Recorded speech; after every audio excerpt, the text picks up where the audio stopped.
చాలా సంవత్సరాలు బట్టి ఈ పైరసీ అనే మహమ్మారికి ఆ బారిన పడ్డాము, ఎలా తప్పించుకోవాలి, ఎలా బయటపడాలి అని చాలా వర్రీ అవుతుండేవాళ్ళం. ఇది ఫిల్మ్ ఇండస్ట్రీ మీద డైరెక్ట్గా ఇండైరెక్ట్గా లక్షలాది మంది ఆధారపడి ఉన్నారు. ఇది ఏ ఒక స్టార్స్తో, పెద్ద డైరెక్టర్లతో, పెద్ద నిర్మాణంతో కాదు. ఒక లైట్ బాయ్ దగ్గర నుంచి, చిన్న మేకప్ మ్యాన్ దగ్గర నుంచి, థియేటర్స్ దగ్గర గేట్ కీపర్ దగ్గర నుంచి ప్రతి ఒక్కరు ఇంట్రెస్ట్ మీద ఆధారపడి ఉన్నారు. ఇంతమంది కష్టాన్ని ఒకడు అప్పనంగా వచ్చి దోచుకుంటుంటే, దౌర్జన్యంగా ఎదురు సవాళ్ళు ఇస్తుంటే ఇది తట్టులేని పరిస్థితి. సో ఇలాంటి వాటికి మార్గం ఏమిటి, ఎలా బయటపడాలి అనే దాని మీద తర్జన భర్జన పడుతున్నప్పుడు ఈ సమయంలో గత కమిషనర్ సివి ఆనంద్ గారి ఆధ్వర్యంలోనూ, అప్పుడు ఏఎస్పీ కవిత గారు, శ్రీనివాస్ గారు, అలాగే ఆయన విడిపోయిన తర్వాత దాని తర్వాత మళ్ళీ ఇది ఇలాగే ఉంటుందా, ఇలాగే ఉండిపడిపోతుందా, ఇలాగే తిరుమలైపోతున్న సమయంలో సినిమా ఇండస్ట్రీ గురించి, సినిమా కష్ట నష్టాల గురించి బాగా తెలిసినటువంటి, అన్ని రకాలుగా కాజు పడిపోసినటువంటి, ఎంతో కన్సర్న్ ఉన్నటువంటి వ్యక్తి మన సిపి సజ్జనార్ గారు.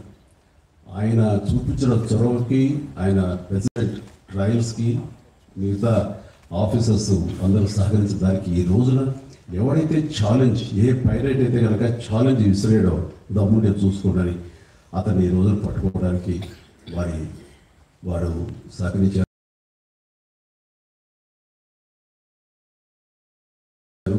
అది వారి మనస్ఫూర్తిగా వారిని, వారు సహకరించిన ఆఫీసర్ శ్రీ కవిత గారిని, శ్రీనివాస్ గారిని, ఇతర మహేష్, సిఏఎల్ని, వాళ్ళందరూ కూడా మనస్ఫూర్తిగా పరిశ్రమ తరపించి, నా తరపించి నా అభినందనలు, ధన్యవాదాలు మనస్ఫూర్తిగా తెలియజేస్తున్న సందర్భంగా.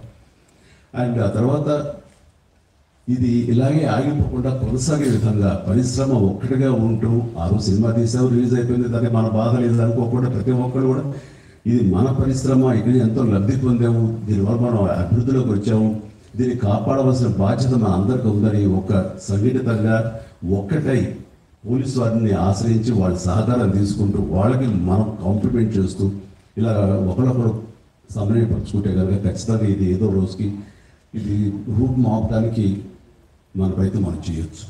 అండ్ ఇది ఈ రోజున గ్రేట్ అచీవ్మెంట్, ఈ ఐబొమ్మ నిర్వాహకుని పట్టుకోవడం. అలాగే last time Madras Tamil blasters అని అతన్ని పట్టుకోవడం.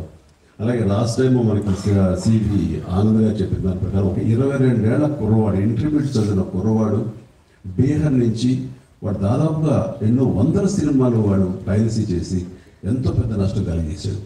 ఈ సంవత్సరం ఆరంభంలో కూడా దిల్ రాజు గారి గేమ్ చేంజర్ దగ్గర నుంచి తండేలు అనే సినిమా కానీ, ఇలాగా కింగ్డమ్ అనే సినిమా, ఓజీ, ఇలాంటివన్నీ కూడా దీని బారినపై చాలా పెను నష్టం జరిగింది.